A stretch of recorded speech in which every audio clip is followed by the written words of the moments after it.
നാലാം semester hotel മാനേജ്മെൻറ്റിൻ്റെ ഉത്തരപേപ്പർ പുനർമൂല്യനിർണ്ണയത്തിന് നൽകിയിട്ട് 8 മാസം പിന്നിട്ടു. വിദ്യാർത്ഥിയും കുടുംബവും നിരന്തരമായി സർവകലാശാലയുമായി ബന്ധപ്പെട്ടിട്ടും പരിഹാരം കാണാതെ വന്നതോടെയാണ് മാതൃഭൂമി ന്യൂസ് പ്രശ്നത്തിൽ ഇടപെട്ടത്. വാർത്തയ്ക്ക് പിന്നാലെ വിദ്യാർത്ഥിക്ക് വീണ്ടും പരീക്ഷ എഴുതാമെന്ന ആശ്വാസ നടപടിയാണ് സർവകലാശാല ഒടുവിൽ സ്വീകരിച്ചത്. വിദ്യാർത്ഥിക്ക് സൗകര്യപ്പെടുന്ന സമയത്ത് പരീക്ഷ എഴുതാം. പരീക്ഷാ നടത്തിപ്പിൻ്റെ ചിലവ് സർവകലാശാല വഹിക്കുമെന്നും VC വ്യക്തമാക്കി. നടപടി ആശ്വാസമെങ്കിലും ശാശ്വത പരിഹാരമല്ലെന്നാണ് വിദ്യാർത്ഥിയുടെ മാതാവ് മാതൃഭൂമി ന്യൂസിനോട് പ്രതികരിച്ചത്.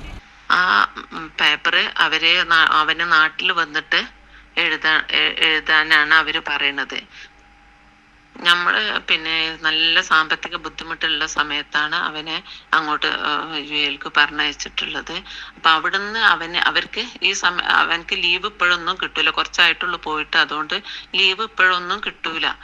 അഥവാ ഒരു ദിവസത്തെ എക്സാമിനായിട്ട് വരികയെന്നുണ്ടെങ്കിൽ നല്ല സാമ്പത്തിക വേണം. കാരണം ടിക്കറ്റ് അങ്ങോട്ടും ഇങ്ങോട്ടും എടുക്കാൻ വേണ്ടിയിട്ട് നല്ല സാമ്പത്തികം വേണം.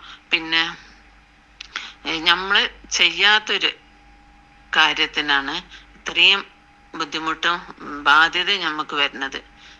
സർവകലാശാലയുമായി നിരന്തരം ബന്ധപ്പെട്ടിട്ടും പരിഹാരം കാണാതെ വന്നതോടെയാണ് വിദ്യാർത്ഥി വിദേശത്ത് ജോലി തരപ്പെടുത്തിയത്.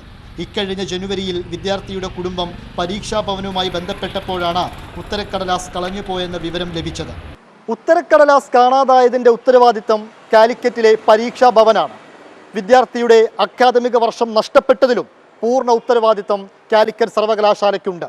അങ്ങനെയെങ്കിൽ വിദ്യാർത്ഥിയുടെ പരീക്ഷാ ചിലവിനൊപ്പം യാത്രാ ചിലവ് വഹിക്കണമെന്നതും ന്യായമായ കാര്യമാണ്. ഇംതിയാസ് കരീം, മാതൃഭൂമി ന്യൂസ്, കോഴിക്കോട്.